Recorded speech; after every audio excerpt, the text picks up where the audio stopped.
Hello everyone.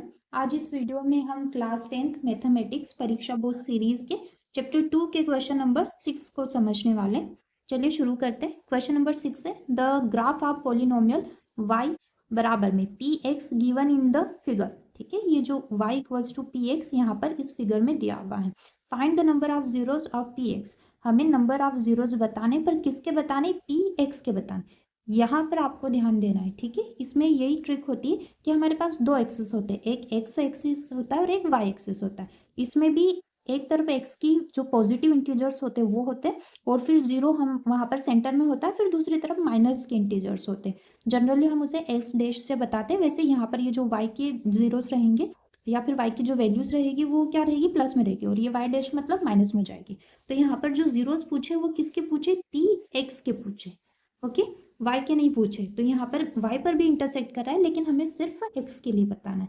आपको बस इतना ही ध्यान रखना है इसमें। ओके, तो देख लेते हैं। एक यहाँ पर इंटरसेक्ट कर रहा है, फिर यहाँ पर ये तो वाई का आ गया, फिर वापस से एक्स पर आया, ये दूसरी बार हो गया, फर्स्ट सेकेंड, और फिर ये ऐसे नीचे जाकर अगेन एक्सिस पर, मतलब ये 3 बार।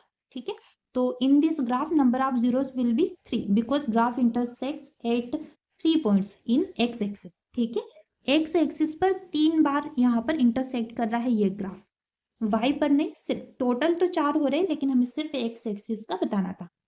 ओके, अब इसमें सेकंड वाले में यहाँ पर आप देख पा रहे ये फर्स्ट है और फिर ये नीचे आकर ये ऊपर चला गया, तो ये सेकंड हो गया। First second, in this graph number of zeros will be 2 because graph intersects at 2 points in x axis. Number of zeros कितने होंगे, 2 होंगे, क्योंकि ये जो ग्राफ कितने बार इंटरसेक्ट कर रहा है, एक्स एक्सिस पर 2 टाइम्स कर रहा है। अब ओके, सो यहाँ पर हमारा क्वेश्चन नंबर 6 सॉल्व हो गया है। आई होप कि आपको ये वाला क्वेश्चन समझ में आया होगा। बहुत ही इजी क्वेश्चन है और आई गेस अब 2 नंबर में से पूछा जाता है। ठीक है, तो मेक श्योर कि आप, बहुत ही इजी क्वेश्चन है, आप इसे बिल्कुल भी गलत ना करें।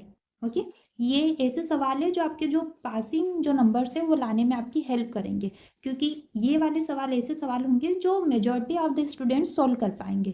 ठीक है, अगर 100 बच्चे एग्जाम दे रहे हैं तो 100 में से 80-85 बच्चे ये सवाल को अच्छे से करके जाते हैं कि उन्हें आता ही है। ठीक है, अगर आपको ये भी क्वेश्चन नहीं आएंगे या फिर गलत हो जाएंगे किसी भी रीजन की वजह से, तो आप उनसे बहुत पीछे छूट जाएंगे। ओके, तो आपको ऐसे क्वेश्चंस के जो नंबर है वो नहीं जाने देने हैं। आप देख भी पा रहे हैं कि एनसीईआरटी और एमपी 2020 एमपी बोर्ड में और 2023 में भी पूछा, तो चांसेस है। ओके, अगर इसी तरीके से अगर कोई और भी डायग्राम आ जाते, उनमें भी अगर कोई फिगर आते हैं, तो आपको बस यहाँ पर ध्यान रखना है कि कौन से एक्सिस का पूछा है और उसके अकॉर्डिंग आपको आंसर करना है। आई होप कि आपको एक्सप्लेनेशन समझ आ रही होगी। Do like and subscribe the channel और do share the videos. Thank you, thank you so much for watching.